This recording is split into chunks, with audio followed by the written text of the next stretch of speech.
ANC President Cyril Ramaphosa will deliver the party's January 8th statement on Sunday. It's part of festivities commemorating the party's 111th anniversary at Doctor Petrus Molemela Stadium in Mangaung. Wrapping the party's 55th elective conference, Ramaphosa said that economic transformation, recovery and growth is high on their agenda. Let's unpack this further with development economist Phelisa Nkomo. Phelisa, thank you so much for your time on the eve of the January 8th statement this weekend. Now, when considering what to expect, I think many people fear hearing exactly the same thing as we hear year on year. The same list of priorities with little progress made in achieving the goals. But what I want to know is what you think we can expect to hear that's different this year. And one of those things especially is the people in the pound seats, the leadership that drives this economic change. Thank you very much, and good evening to the listeners. I mean, I'm not particularly optimistic about what should really be expecting from the State of the Nation address. I've gone through the economic transformation document, and there's very little that is new that is actually being said there. And I think one of the worries and the anxiety that I had as I was reading was that sometimes when you read some of the documents, it feels like the ANC has not been in power for 28 years. And I do think that the president would be under pressure, in terms of articulating very clearly what is it that he thinks should be the priorities. Of course, amongst a few things that he's likely to articulate is the structural reforms, which the National Treasury had already started. I think the other issue is really talking about public employment programs, which are linked to public works as part of labor market activation programs. I think obviously the other one is around social security. Is likely to highlight the social security safety net that has been existing to support the poor and the working class.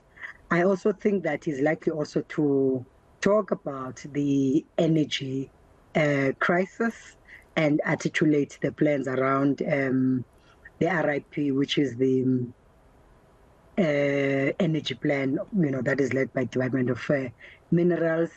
He's also likely to talk around the issues around finance and small, medium, enterprises. So what he's going to do is likely to do a summary of the resolutions that have been taken on different committees. One of the things, though, which probably I just need to applaud the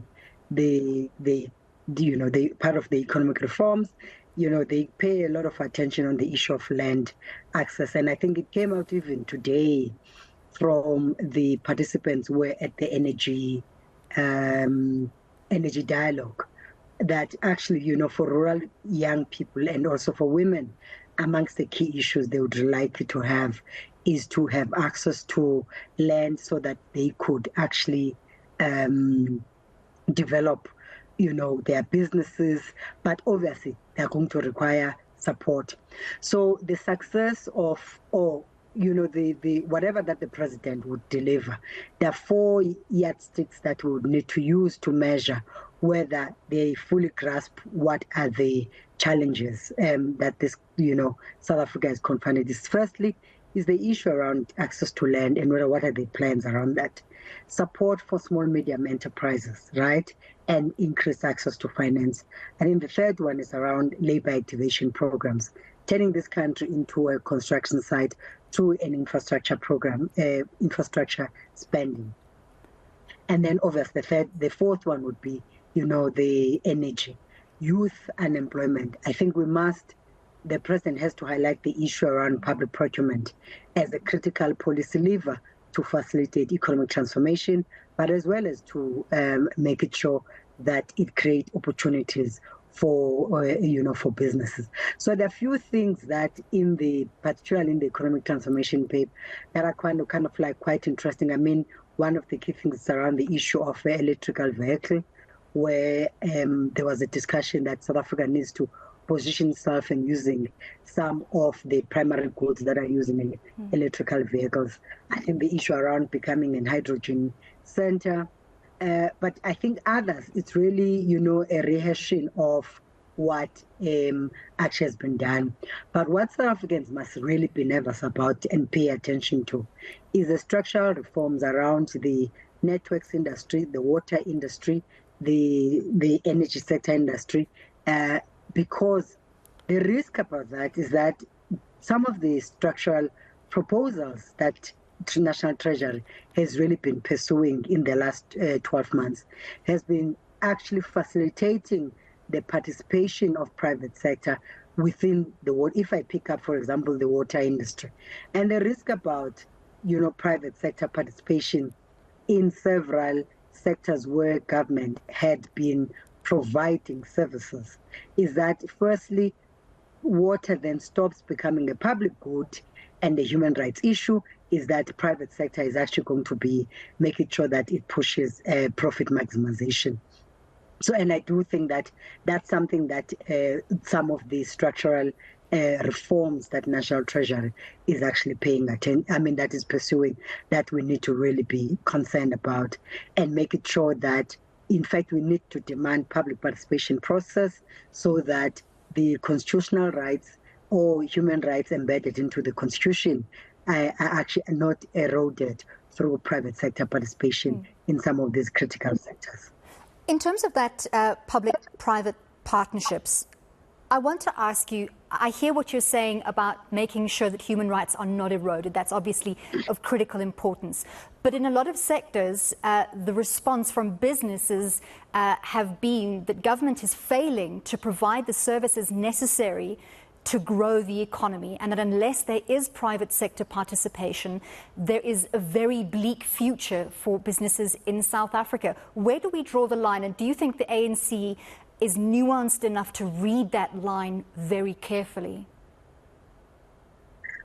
Well, I think it is. I think that's why probably they are introducing these structural reforms. But obviously, perhaps let's start from the point you're making around the concerns of the private sector or businesses, right?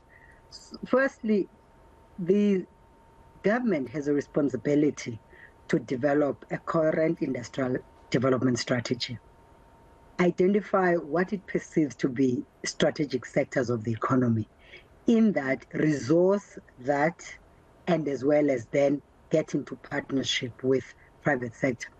The risk about relying on private sector to drive your industrial development agenda is that private sector, by design, has interest in profit making. And sometimes they would actually take shortcuts. Let's take one example, for instance.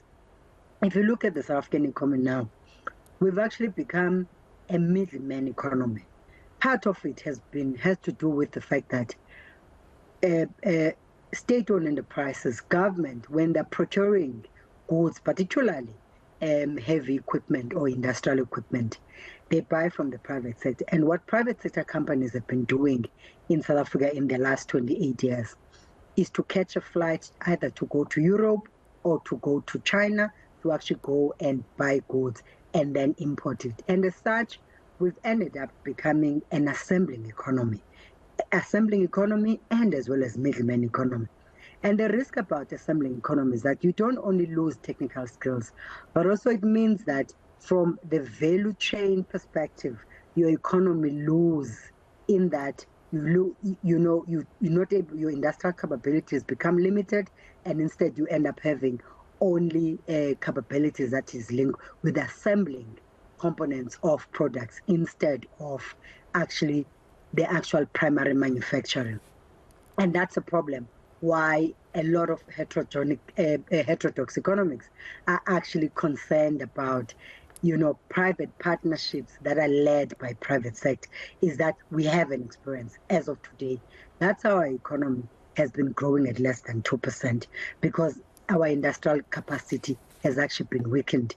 In fact, one of the reports by UNIDO shows that South Africa has lost industrial capacity to about 19 or 22%, and meaning that actually over the years we've actually been importing.